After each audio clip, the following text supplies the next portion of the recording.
여러분들 2차 수업 시작하겠습니다. 8주차는 중간고사 과제가 있습니다. 여러분들 참고하시기 바라고요. 1차시, 2차시는 동영상 수업이고 3차시는 과제로 제출입니다. 그래서 여러분들 과제는 과제방에 기간 안에 과제를 제출을 해주시면 그게 출석으로 인정이 되니까 여러분들 과제들 꼭 그 기일 안에 맞춰서 잘 보시고 확인을 하시고 과제방에 올려주시기 바랍니다. 지난 시간에 이어서 어, 2차시 수업도 지금 신고전주의에 대한 그 수업으로 진행이 되고 있습니다. 2차시 수업은 아마 작가 중심으로 해서 아마 진행이 될 거고요.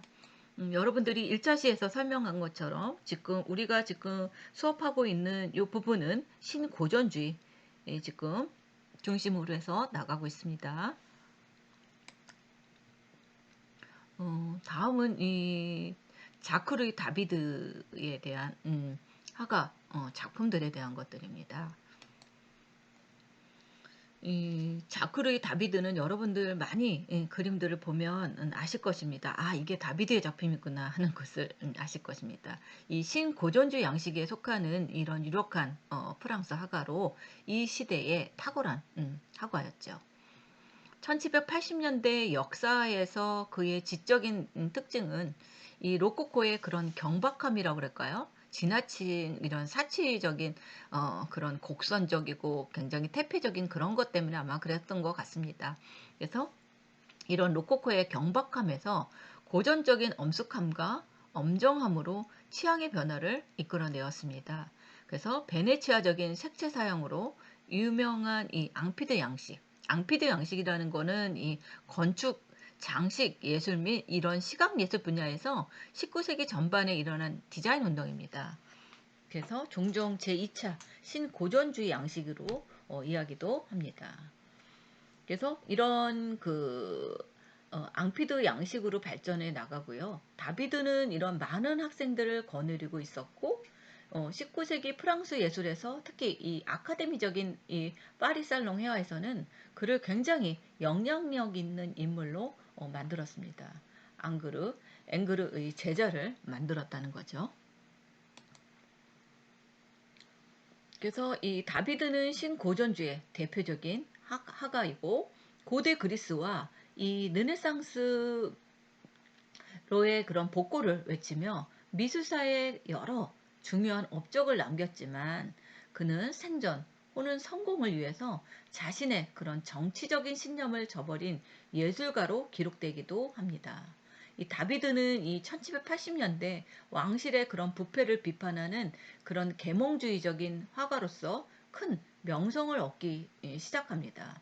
그리고 애국적인 그런 내용을 담았다고는 하지만 혁명을 선동한 것은 사실입니다. 그래서 고대 로마, 프랑스 혁명, 나폴레옹의 그런 재정 등을 소재로 한 많은 그런 고전적인 양식의 역사화를 그려 고전주의의 대표자가 되었습니다.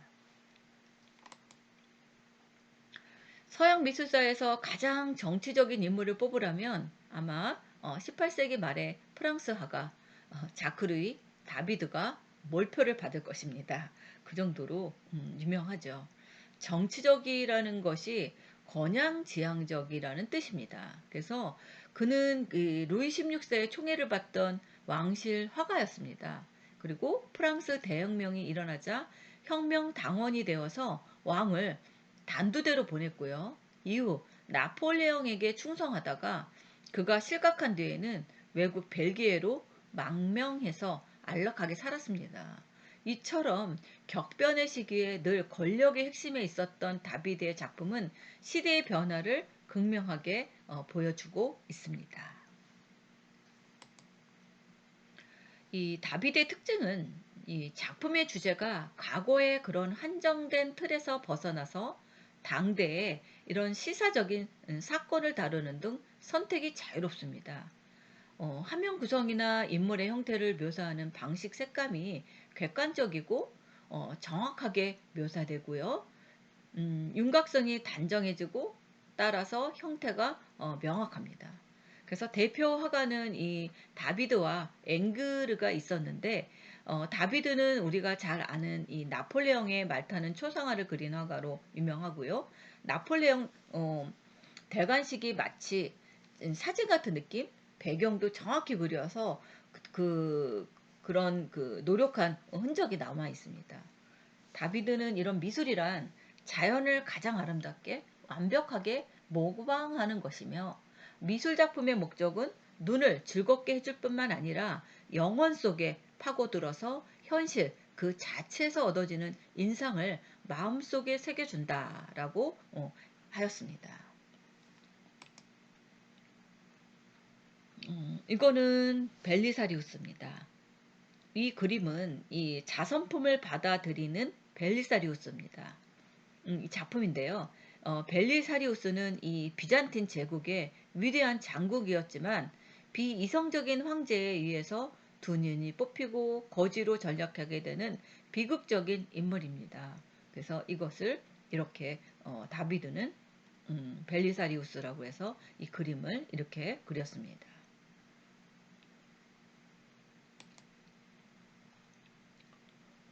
이거는 호라티우스의 맹세입니다. 호라티우스 형제의 맹세는 자크루이 다비드의 회화 작품으로 로마식 경례의 모습을 그려져 로마식 경례의 모습이 그려져 있습니다.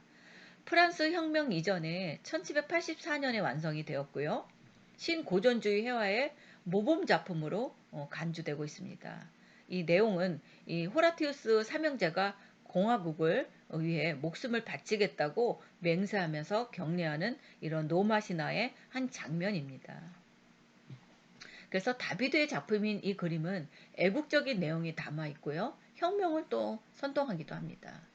또 급진적인 이 혁명 정당, 이 자코뱅파라고 합니다. 그게 그래서 거기에 가담해서 미술가, 정치가로 그 권력을 갖습니다.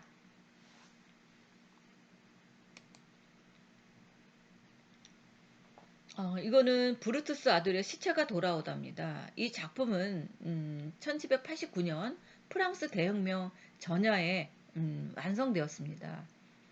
이 로마사에 등장하는 이 브루투스는 기원전 508년 왕정을 폐하고 공화제를 확립한 정치인으로 그로부터 약 500년 후에 시저를 암살한 브루투스의 조상뻘입니다. 그는 다름 아닌 자신의 아들들이 왕정 복고를 꾀하는 반역에 가담했음을 알고 가차없이 사형에 처했습니다. 그래서 지금 뭐 이렇게 막 실신을 하고 쓰러져 있는 모습하고 이 시체가 지금 이렇게 오고 있는 뭐 그런 장면들을 이렇게 그 아들의 시체가 이제 오는 거죠. 그래서 그런 장면들을 이렇게 그림으로 묘사했습니다.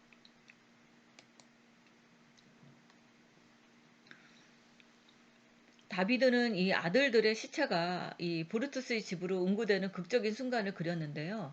그림 왼쪽에 보면 음, 로마를 상징하는 여신상의 그늘 아래 이제 있는 이 브루투스는 결연한 표정으로 사형 집행령을 손에 움켜쥐고 있습니다. 그러나 포개 놓은 두 발은 그가 지금 얼마나 힘겹게 감정을 억누르고 있는지를 보여주고 있습니다. 그 반대편에 슬픔에 몸부림치는 이 블루투스의 아내, 즉 죽은 아들들의 어머니와 딸들이 있습니다. 브루투스와 여인들의 사이 그림의 한가운데를 차지하는 것은 이런 텅 빈 의자죠. 텅 빈 의자가 하나 있죠. 나라를 위한 희생이 이 가정에는 비극이 되었음을 상징하고 있습니다. 그래서 이 작품은 이 프랑스 대혁명과 함께 공화정의 아이콘으로 떠오르기도 했습니다. 그래서 이 다비드의 작품 중에 이 브루투스 아들의 시체가 돌아오다는 굉장히 그 유명한 작품이기도 합니다. 또 이것도 이제 유명한 작품 중에 하나죠. 이 마라의 죽음. 그래서 아마 이거는 여러분들 많이 보셨을 거로 알고 있습니다. 이 다비드가 프랑스 혁명기에 이 자코뱅크 그 급진적인 혁명 정당에 입당을 한다고 그랬잖아요. 거기에 이제 입당한 것은 일관적인 태도로 이제 보입니다. 물론 이 자코뱅이 권력을 독점하고 공포 정치를 시행했던 것이 이 계몽주의적 예술가로서 지지할 만한 일이었다고 보기는 힘들지만 적어도 그는 반군주 반군주제적인 이런 신념에 대한 일관성이 있었다는 거죠. 이거는 이제 마라의 죽음이라는 작품인데요. 자코뱅의 이런 공포 정치를 이끌다가 원한을 사게 되어서 암살당하는 이런 마라의 죽음을 기리는 작품입니다. 다비드가 이런 자코뱅을 지지했던 화가인 만큼 마라는 지성인으로서 표현되었으며 그의 몸은 이상적으로 미화되었다고 볼 수 있습니다. 이거는 알프스 산맥을 넘는 나폴레옹입니다. 충격적인 것은 이 다비드의 이후 행적입니다.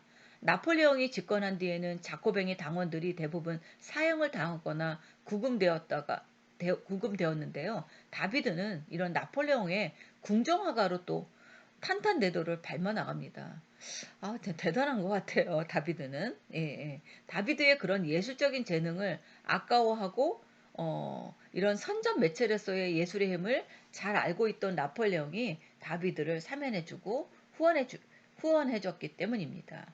아이러니하게도 이 유럽 역사상 가장 과격했던 혁명 정치를 참여하던 이 다비드가 진보적 정치인들을 숙청하고 황제 자리에 오른 이런 나폴레옹을 미화하는 궁정화가가 된 것이죠. 어떻게 보면 반역자일 수도 있겠는데 그림을 워낙 잘 그려가지고 아마 나폴레옹이 살려준 것 같기도 하네요. 이거는 소크라테스의 죽음입니다. 1985년 살롱전에서 인기를 한몸에 받은 후부터 다비드에게 작품을 의뢰하는 사람이 부쩍 늘어났습니다. 의뢰를 받은 이 작품은 부자 샤들, 미셸, 투르다인이 의뢰한 것이라고 합니다. 투르다인은 동생 샤를 루이와 함께 파리에 있는 자신들의 화려한 이런 타운하우스에서 정기적으로 전시회를 열곤 했대요. 근데 사람들은 이것을 투르다인 소사이어티라고 불렀다고 합니다. 그래서 다비드도 이 모임에 종종 참석했고 이곳에서 진보적인 사고를 가진 시인 앙드레 마리 드체니아를 만났다고 합니다. 이 그림은 기원전 399년 신성불 경제와 아테네 청년들을 선동한 죄로 기소되어서 사형에 처해진 위대한 철학자 소크라테스 최후의 모습을 그렸다고 합니다. 소크라테스는 죽음을 두려워하지 않고 최후의 순간까지도 평소와 다름없이 제자들과 철학적 대화를 했다고 합니다. 이런 소크라테스는 계몽주의자들에게 가장 모범이 되는 위인으로 받아들여졌다고 합니다.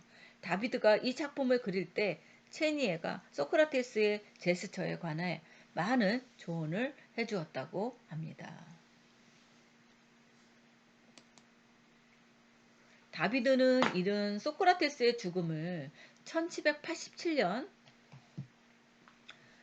살롱전에 출품했는데 이 페이롱 역시 동일한 주제의 그림을 출품해서 사람들의 눈에는 두 사람이 경쟁이라도 하듯이 보여줬다고 합니다. 페이롱은 루이 16세의 의뢰로 그린 것이고요. 페이롱이 소크라스를 그리고 있다는 사실을 다비드는 이미 알고 있었지만 그보다 더 잘 그릴 수 있다는 자신감으로 동일한 주제를 선택했다고 합니다. 다비드의 작품은 이 페이롱의 것에 비해 더욱 더 강렬한 느낌을 주고 명료하며 극적이었다고 합니다. 대중과 평론가 모두 입을 모아 다비드의 작품이 페이롱의 것보다 우수하다고 칭찬했고요. 이로써 페이롱은 해화에 있어서 더 이상 다비드의 상대가 되지 못했고 다비드 홀로 파리 하단의 독보적인 존재임이 분명히 됐다고 합니다. 살롱전을 관전한 영국 언론인 보이델은 다비드의 그런 소크라테스의 죽음이 뛰어난 걸작이라는 칭찬을 아끼지 않았다고 합니다. 또 이 보이델은 열흘 동안이나 이 작품을 감상한 결과 고대 그리스 전성기였던 페리클레스 시대에 이런 소크라테스에게 경의를 표하는 듯한 작품으로 샅샅이 살펴봐도 결함이라고는 발견되지 않았다 하고 그렇게 적었다고 합니다. 아마 너무나 완벽한 그림이었을 것 같습니다. 프랑스 주재 미국 대사 토마스 제퍼슨 역시 쌀렁전을 관전한 후 다비드의 이런 소크라스가 가장 탁월한 작품이라는 소감을 밝혔다고 합니다.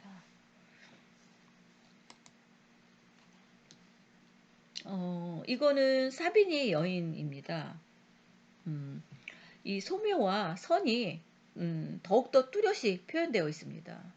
장군의 방패 무인양도 선도 의해서 자세하게 섬세하게 표현됐을 뿐만 아니라 이 방패뿐만 아니라 투에 달려있는 이런 털 그리고 뒤쪽에 병사들이 들고 싸우는 창의 묘사도 하나하나 섬세하게 그려져 있습니다. 그리스 로마 역사와 신화를 주제로 다루는 이 신고전주의 특징답게 작품의 배경도 이런 고대 로마의 건국 역사에 얽힌 이야기들이 대부분입니다. 역사적 이런 사실성을 드러내면서 영웅적인 이런 면모를 드러내기 위해서 수많은 이런 스케치를 했다고 합니다. 그림은 전반적으로 붓 자국은 거의 보이지 않고 아주 매끈하게 보였고요. 불규칙한 그런 곡선 대신에는 직선과 비례를 중시하는 것을 느낄 수 있었고 대조를 이루면서 전투, 자세를 취하고 있는 인물들의 구조를 통해서 비례의 중시를 느낄 수 있었다고 합니다. 인물들은 이런 누드로 표현되어 있는데 다비드는 이런 누드 조각상을 보고 영감을 얻어서 비례의 그런 완벽성을 추구하여 그린 것으로 볼 수도 있는 것 같다고 합니다.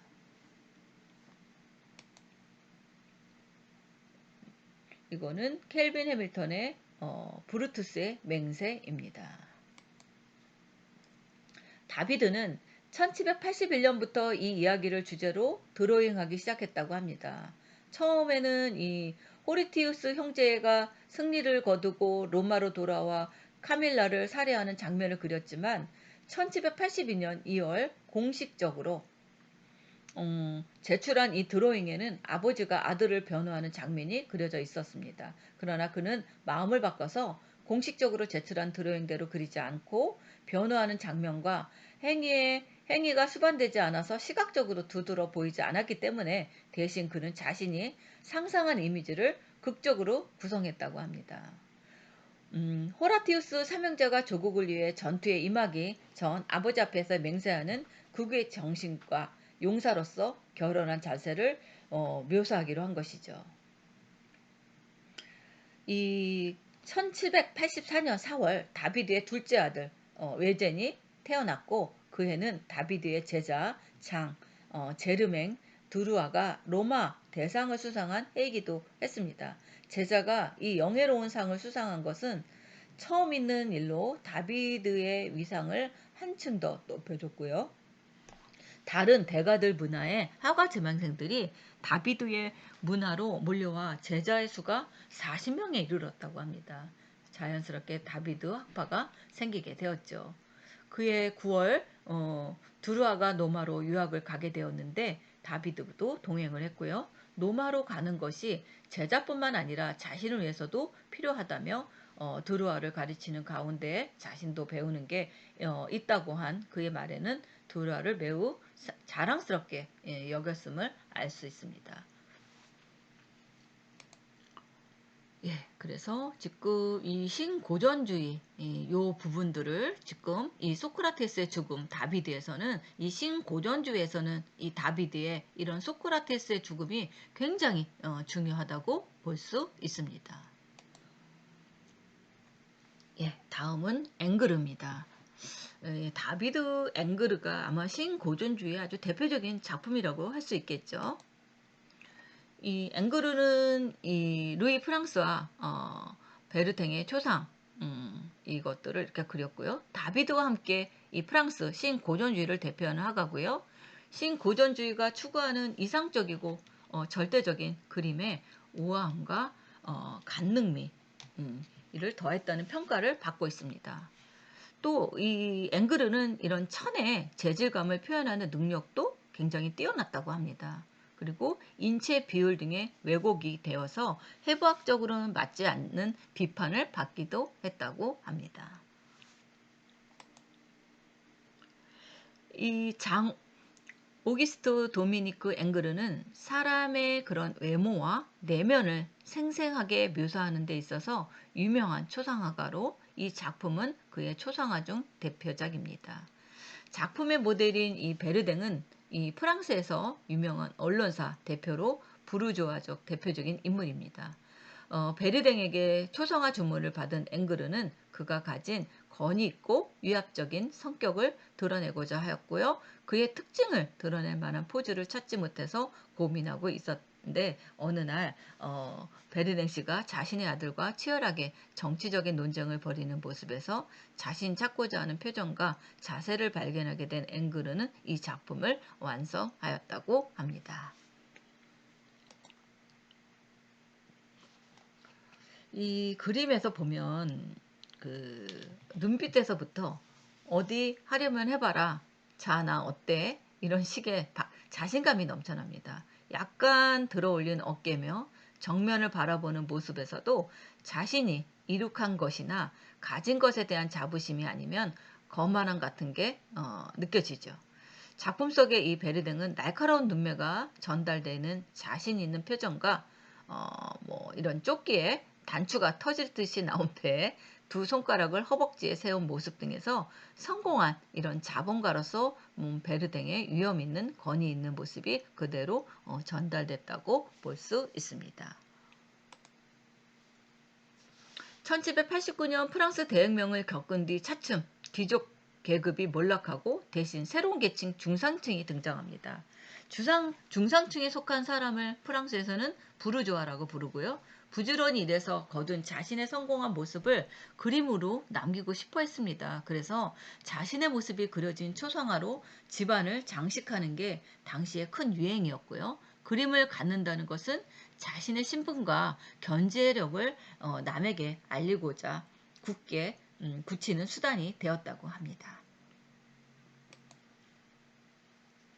19세기 프랑스 고전주의를 대표하는 화가인데 앵그르도 이 역사에서 이 니콜라 푸센과 자쿠르이 다비드의 전통을 따랐으나 말년의 초상화는 위대한 유산으로 인정받고 있습니다. 18년간 로마에서 옛 그림을 연구하였고요. 특히 이 라파엘로에 심취되었다고 합니다. 그 다음에 그 후에 귀국해서 고전파의 대가로서 환영을 받으며 르누아르, 드가에게 영향을 미쳤다고 합니다. 과거를 깊이 중시했던 앵그르는 한창 떠오르던 외젠, 드라큘루아의 양식을 대표하는 이런 낭만주의에 맞서 아카데미의 정통성을 전적으로 옹호했고요. 초상화가로서의 천재적인 이런 소묘력과 고전풍의 세련미를 발휘해서 많은 작품을 남겼지만 본국인 프랑스에서는 그리 인정을 받지 못했다고 합니다. 앵그르는 이런 인상적인 공간과 형태의 왜곡으로 현대 예술의 주요한 선구자가 되었습니다. 이 대표작으로는 이 리베르 부인의 초상, 그리고 두 번째는 이 목욕하는 여자, 세 번째는 이 터키 목욕탕, 이것들이 대표적인 작품입니다. 이 터키 목욕탕은요, 가운데 등을 보이며 악기를 들며 있는 여인, 발페인성의 용녀라고 변형되어 있는데 터키 욕탕의 루드 여인들은 보다 구성적이며 태폐적으로 표현되어 있습니다. 독특하게 지름 1m 납짓한 원형으로 된 그림 속에 앵그르가 추구한 오감의 도치가 갖가지 형태로 가득히 담겨있는 작품입니다. 이게 터키 목욕탕입니다. 네. 그래서 여러분들 1차 시, 2차 시는 이 신고전주의에 대한 것들을 한번 알아봤고요. 그, 그 바로코 로코코 시대 그것들을 이제 더 이제 탈바꿈하기 위해서 이제 그 신고전주의와 이제 낭만주의로 흘러가고 있습니다. 여기까지 들었고요. 이 지금 중간고사 과제에 대한 얘기입니다. 예, 그래서 이 중간 과제가 이 바로코, 로코코 중 한 개 선택해서 자유롭게 응용해서 표현하는 겁니다. 근데 여러분들이 바로코, 로코코를 어떻게 선택해서 어떻게 해야 되나요? 하고 고민을 할 것 같아서 여러분들이 작품 한 것들을 제가 지금 이 사례를 몇 개를 가지고 왔습니다. 결과물에 대한 것들을. 그러니까 여러분들이 이 결과물에 대한 것들을 하나하나 보면서 여러분들이 참고로 하시라고 제가 몇 점을 지금 한 것들을 가지고 왔습니다. 첫 번째 사례는 이런 사치스럽고 우아한 귀족의 여성의 방 그래가지고 이것들을 이렇게 그림을 그렸습니다. 가지고 와서. 그래서 이런 바로코 로코코 중에 하나를 선택하셔서 이렇게 그림으로 표현을 나만의 이런 응용을 해서 더 골드룸이라고 해가지고 이렇게 표현을 했는데 내용은 여기 있습니다. 그래서 이 내용은 제가 알려드릴 수는 없고요. 이렇게 주제를 하나를 정해서 뭐 이런 노코코나 바로코 시대의 이런 형상 중에 있는 것들을 여러분들이 선택을 하셔서 표현을 하셔도 됩니다. 또 이거 두 번째는 이 바로코 로코코 시대의 화가를 중심으로 해서 이거를 작품을 이렇게 색채로 표현을 했습니다. 그래서 바로코 시대, 로코코 시대, 바로코 시대의 그런 남성적이고 거칠적이고 이런 것들이었다면 로코코 시대는 굉장히 부드럽고 섬세하고 곡선적인 그런 이미지를 이렇게 색으로 색벽까지 만들어서 이렇게 작품들을 바로코나 로코코 시대의 작품들을 가지고 이렇게 색띠와 이런 이미지들을 보여주는 것을 알 수 있습니다. 뭐 이렇게 하셔도 괜찮습니다.